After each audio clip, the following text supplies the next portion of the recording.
폐가의 비밀 124. 서울에서 지방으로 발령받은 민주는 새로운 터전을 마련해야 했다. 부동산을 여러 곳 돌아다녔지만 마음에 드는 곳이 없었다. 예산도 빠듯했고 급하게 구해야 하는 상황이었다. 그러던 어느 날 부동산 중개인이 이상한 제안을 했다. 좀 외진 곳인데 집이 아주 좋아요. 게다가 보증금도 거의 없어요. 민주는 의아했지만 일단 보기로 했다. 차를 타고 한참을 달려 도착한 곳은 산기슭의 한적한 마을이었다. 마을 입구부터 을씨년스러운 분위기가 감돌았다. 주민들은 외지인을 경계하는 듯한 눈빛으로 바라봤다. 집은 2층짜리 단독주택이었다. 겉보기엔 멀쩡했지만 묘한 기운이 느껴졌다. 현관문을 열자 오래된 나무 냄새와 함께 차가운 공기가 밀려왔다. 전 주인이 급하게 이사 가서 이렇게 싸게 나온 거예요. 중개인의 말에 민주는 고개를 끄덕였다. 조건이 너무 좋아서 의심스러웠지만 선택의 여지가 없었다. 계약을 마치고 이사를 온 첫날 밤, 민주는 짐을 정리하다가 2층 다락방을 발견했다. 문은 굳게 잠겨 있었고 열쇠는 보이지 않았다. 밤 10시쯤 되자 이상한 소리가 들리기 시작했다. 쿵, 쿵. 규칙적인 발소리 같은 것이 2층에서 들려왔다. 민주는 혼자 사는 집인데 이상하다고 생각하며 2층으로 올라갔다. 소리는 다락방에서 나는 것 같았다. 문을 흔들어 봤지만 여전히 굳게 닫혀 있었다. 소리는 자정이 되자 멈췄다. 민주는 피곤에 지쳐 그대로 잠들었다. 하지만 꿈속에서 누군가 자신을 지켜보는 느낌을 받았다. 다음 날 아침 민주는 마을 슈퍼에 들렀다. 주인 할머니에게 집에 대해 물어봤다. 할머니의 얼굴이 순간 굳어졌다. 그 집, 거긴 들어가면 안 되는 집인데. 할머니는 말을 흐렸다. 10년 전에 그 집에서 끔찍한 일이 있었어요. 민준의 등골이 서늘해졌다. 무슨 일인데요? 할머니는 주위를 살피더니 작은 목소리로 말했다.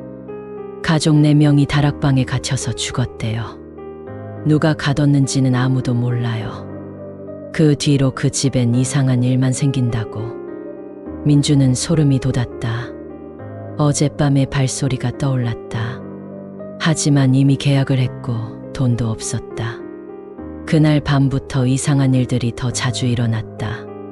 새벽 3시마다 다락방에서 긁는 소리가 들렸다. 벽을 긁는 것 같기도 하고 문을 긁는 것 같기도 했다. 민주는 용기를 내어 다락방 문을 부수기로 결심했다. 도끼를 들고 2층으로 올라갔다. 하지만 막상 문 앞에 서니 두려움이 밀려왔다. 그때 문 안쪽에서 목소리가 들렸다. 나가고 싶어. 어린아이 같은 목소리였다. 민주는 온몸에 힘이 빠졌다.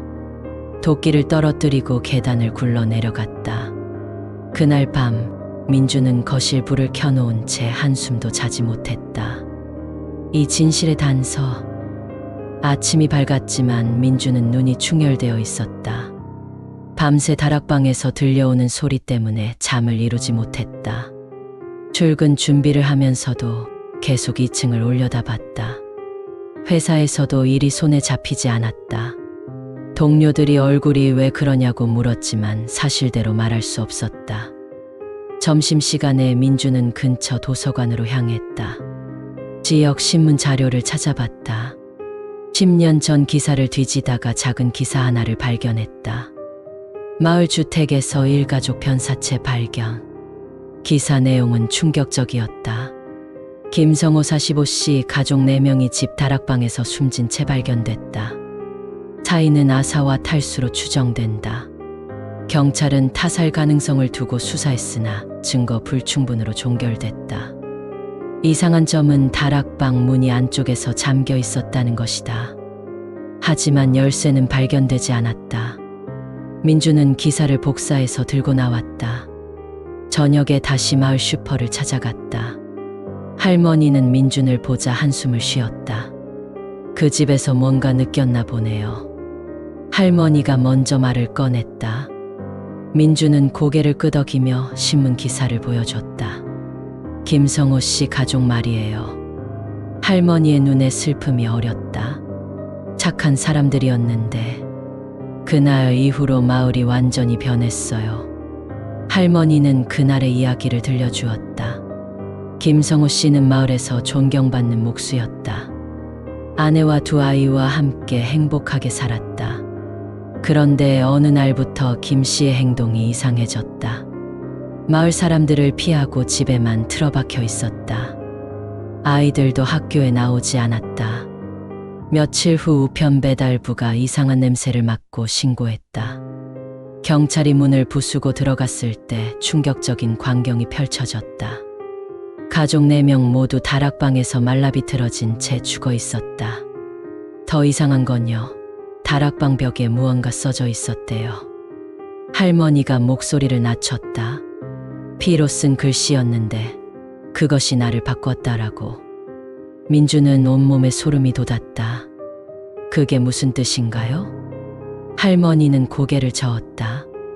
아무도 몰라요. 경찰도 미제 사건으로 남겨뒀죠. 하지만 마을 사람들은 알아요. 그 집엔 뭔가 있다는 걸. 그날 밤 민주는 결심했다. 다락방을 열어보기로. 진실을 알아야 이 공포에서 벗어날 수 있을 것 같았다. 자정이 되기 전 민주는 연장을 챙겨 2층으로 올라갔다. 손전등을 켜고 다락방 문 앞에 섰다. 심장이 미친 듯이 뛰었다. 망치를 들어 문고리를 내리쳤다. 몇 번의 타격 끝에 문고리가 부서졌다. 민주는 심호흡을 하고 문을 밀었다. 문이 천천히 열리면서 오래된 공기가 쏟아져 나왔다. 손전등을 비춰보니 좁은 다락방이었다. 먼지가 수북이 쌓여 있었다. 구석에 낡은 상자가 하나 놓여 있었다. 민주는 조심스럽게 다가가 상자를 열었다. 안에는 일기장과 낡은 사진 몇 장이 있었다. 일기장을 펼치자 김성호 씨의 글씨가 보였다. 2015년 8월 15일. 다락방에서 이상한 것을 발견했다. 오래된 거울인데 뭔가 다르다. 민주는 주위를 둘러봤다. 거울은 보이지 않았다. 계속 일기를 읽어 내려갔다. 거울을 보면 이상한 모습이 보인다. 내가 아닌 다른 누군가가 거울 속에 있다. 그것이 나에게 속삭인다. 일기의 내용은 점점 불안정해졌다. 글씨체도 흐트러지고 내용도 이해하기 어려웠다. 마지막 페이지에는 이렇게 적혀 있었다. 거울을 부숴야 한다. 하지만 이미 늦었다. 그것이 우리를 놓아주지 않는다. 가족을 지켜야 한다. 다락방에 가둬야. 민주는 일기장을 떨어뜨렸다. 그 순간 뒤에서 발소리가 들렸다. 천천히 뒤를 돌아보는데 참 거울의 저주. 아무도 없었다. 하지만 분명히 발소리를 들었다. 민주는 식은땀을 흘리며 주위를 살폈다. 다락방 구석에 천이 눈에 들어왔다. 뭔가를 덮어놓은 것 같았다. 민주는 천천히 다가가 천을 걷어냈다. 그 아래에는 커다란 거울이 있었다. 낡고 금이 간 거울이었지만 이상하게도 또렷했다. 거울 프레임에는 이상한 문양이 새겨져 있었다. 민주는 거울을 응시했다. 처음엔 자신의 모습만 비쳤다. 하지만 점점 뭔가 이상한 느낌이 들었다. 거울 속 자신의 눈빛이 달랐다. 미소를 짓고 있지 않은데 거울 속 모습은 웃고 있었다. 민주는 황급히 뒤로 물러났다. 그때 거울에서 목소리가 들렸다. 오랜만이야. 낮고 으스스한 목소리였다. 민주는 비명을 지르며 다락방을 빠져나갔다. 계단을 내려가는데 뒤에서 웃음소리가 들렸다. 1층까지 뛰어내려와 현관문을 열려고 했다. 하지만 문이 열리지 않았다. 잠긴 것도 아닌데 꿈쩍도 하지 않았다. 창문도 마찬가지였다. 이럴 수가. 민주는 공황에 빠졌다. 집 안에 갇힌 것이었다. 불을 모두 켜고 거실 소파에 앉았다. 핸드폰을 꺼내 경찰에 전화하려 했다. 하지만 신호가 잡히지 않았다. 시계를 보니 자정이 막 지난 시각이었다. 위층에서 다시 발소리가 들렸다. 쿵, 쿵, 쿵. 발소리는 점점 가까워졌다. 계단을 내려오는 소리였다.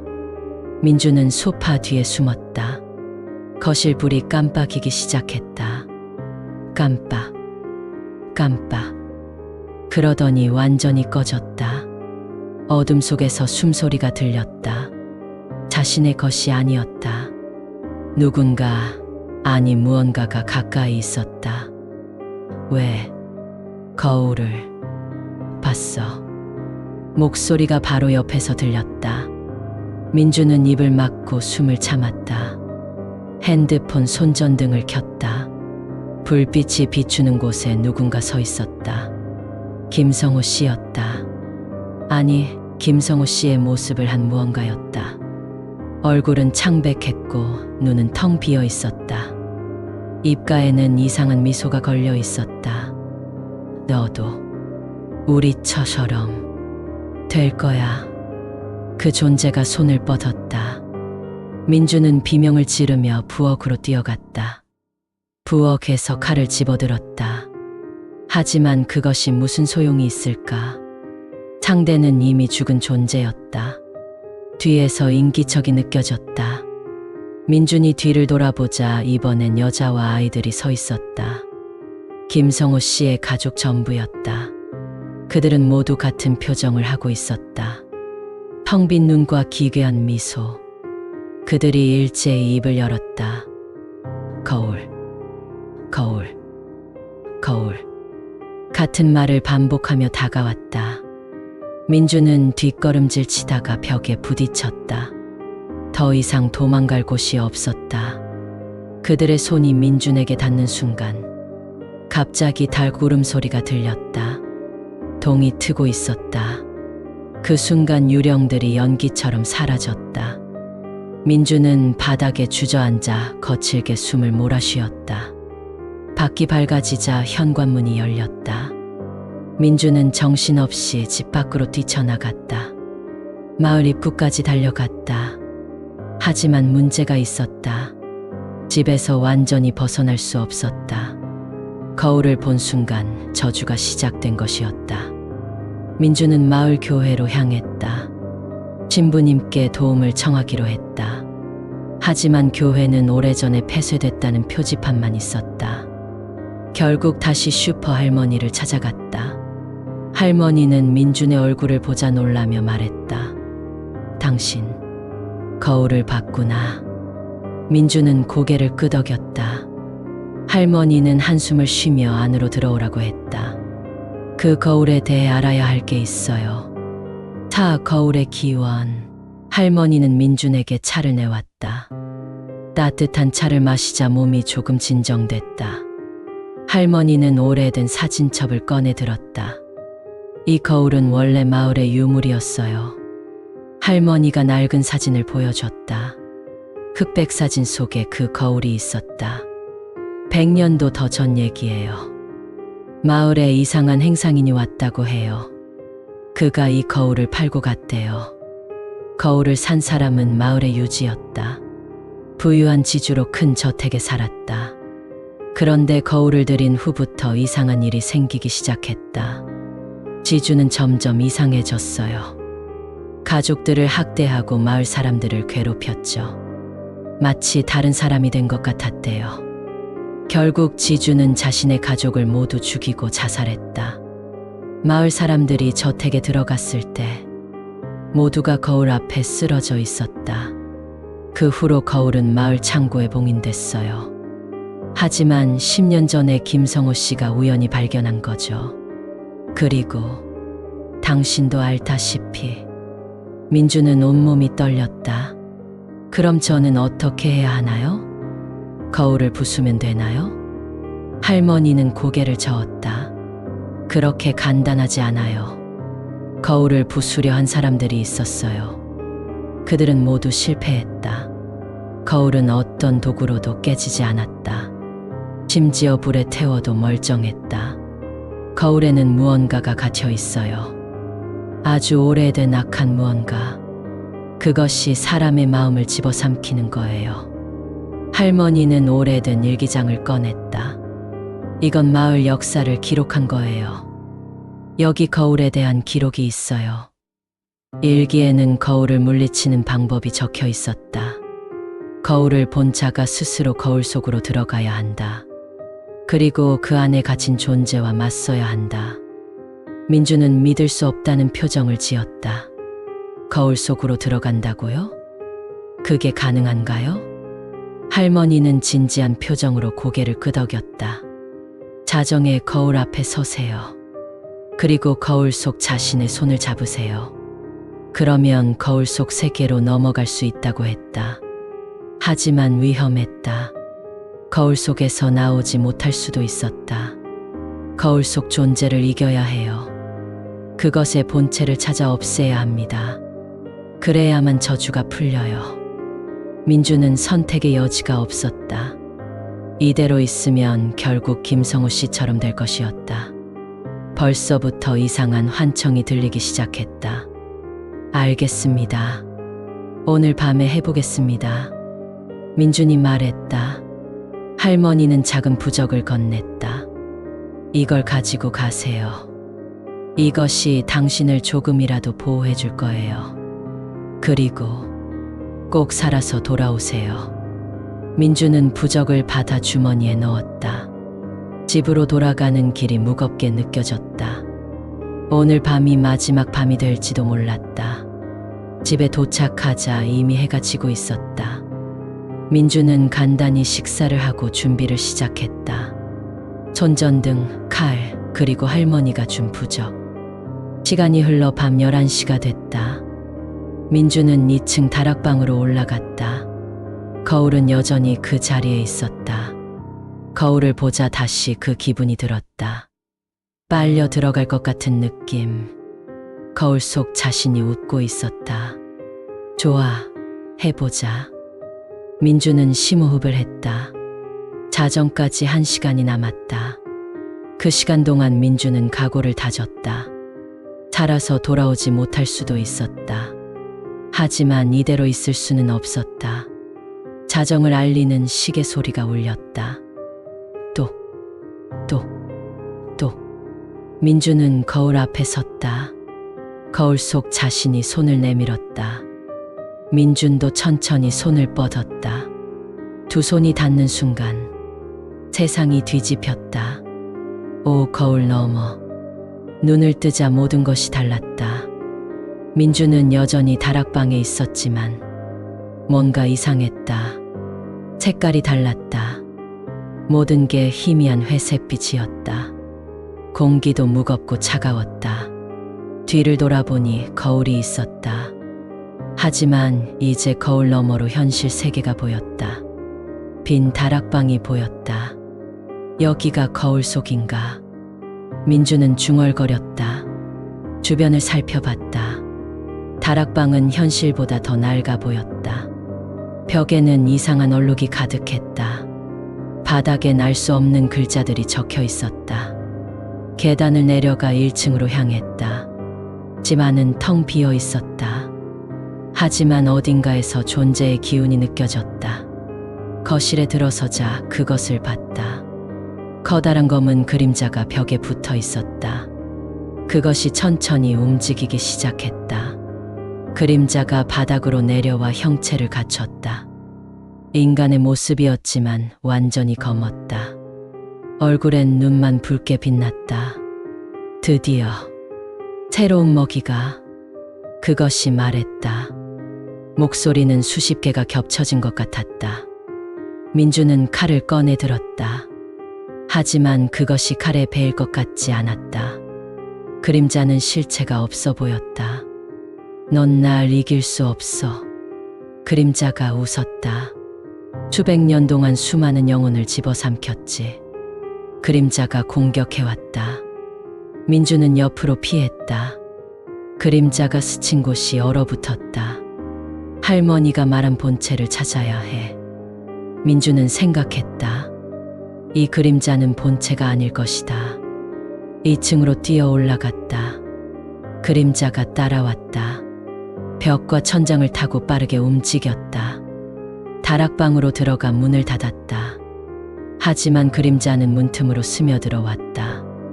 민주는 방 구석으로 몰렸다. 그때 할머니가 준 부적이 빛났다. 그림자가 비명을 지르며 물러났다. 그건 어디서? 민주는 기회를 놓치지 않았다. 부적을 들고 그림자를 향해 돌진했다. 부적이 그림자에 닿자 연기가 피어올랐다. 그림자 뒤로 숨겨진 문이 보였다. 현실에는 없던 문이었다. 민주는 그 문을 향해 달렸다. 문을 열자 더 깊은 어둠이 있었다. 계단이 아래로 이어졌다. 민주는 손전등을 켜고 내려갔다. 지하실 같은 공간이 나왔다. 중앙에 오래된 제단이 있었다. 그 위에 작은 거울 조각이 놓여 있었다. 저게 본체. 민주는 직감했다. 모든 것의 시작이 저 조각인 것이다. 하지만 제단에 다가가자 사방에서 그림자들이 나타났다. 김성호 씨 가족의 모습을 한 그림자들. 그리고 더 많은 과거의 희생자들. 안 돼. 그걸 부수면. 그림자들이 일제히 소리쳤다. 우리도 사라져. 민주는 잠시 망설였다. 하지만 이들은 이미 죽은 영혼들이었다. 이곳에 갇혀 고통받는 것보다 해방되는 게 나았다. 미안합니다. 이게 유일한 방법입니다. 민준이 말했다. 부적을 움켜쥐고 제단으로 뛰어갔다. 그림자들이 달려들었다. 차가운 손들이 민준의 몸을 잡았다. 하지만 민준은 멈추지 않았다. 제단에 도착해 부적을 거울 조각에 눌렀다. 눈부신 빛이 터져 나왔다. 거울 조각이 금이 가기 시작했다. 안 돼. 거대한 비명 소리가 울려 퍼졌다. 검은 그림자의 본체가 나타났다. 흉측한 형체의 괴물이었다. 수많은 얼굴과 팔을 가진 존재. 그것이 민준을 향해 손을 뻗었다. 민준은 마지막 힘을 다해 칼을 휘둘렀다. 칼이 거울 조각을 관통했다. 거울이 산산조각 나며 폭발했다. 엄청난 빛과 함께 모든 게 사라졌다. 민준은 정신을 잃었다. 눈을 떴을 때 아침 햇살이 얼굴을 비추고 있었다. 민준은 1층 거실 바닥에 누워 있었다. 몸은 상처투성이었지만 살아있었다.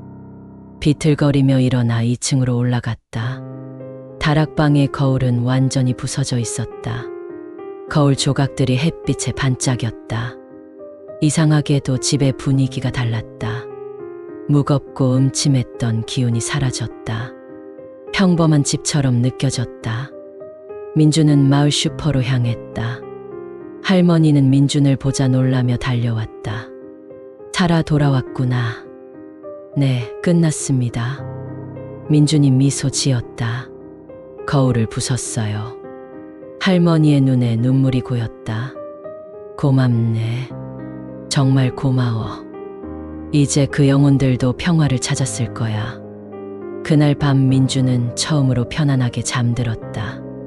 이상한 소리도 환영도 나타나지 않았다. 악몽도 꾸지 않았다. 다음 날 아침 민주는 집을 정리하기 시작했다. 거울 조각들을 모아 땅에 묻었다. 다시는 누구도 그 저주를 겪지 않도록. 그리고 부동산에 연락해 집을 내놨다. 더 이상 이 집에 살 수는 없었다. 너무 많은 일이 있었다. 이사를 가던 날 마을 사람들이 나와 배웅해줬다. 그들은 민준에게 감사를 표했다. 마침내 마을에 평화가 찾아온 것이다. 차를 타고 마을을 벗어나며 민준은 뒤를 돌아봤다.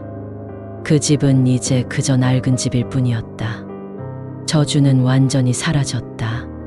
하지만 민준은 알고 있었다. 세상 어딘가에 또 다른 저주받은 물건들이 있을 것이다.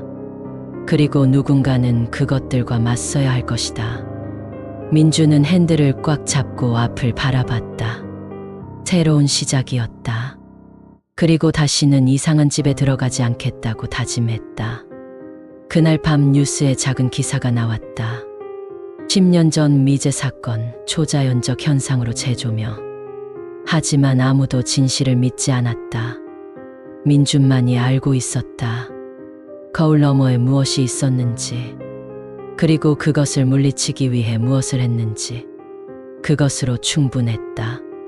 영혼들은 평화를 찾았고 민주는 살아남았다. 이야기는 그렇게 끝났다. 아니, 어쩌면 새로운 시작이었을지도 모른다. 하지만 그것은 또 다른 이야기다.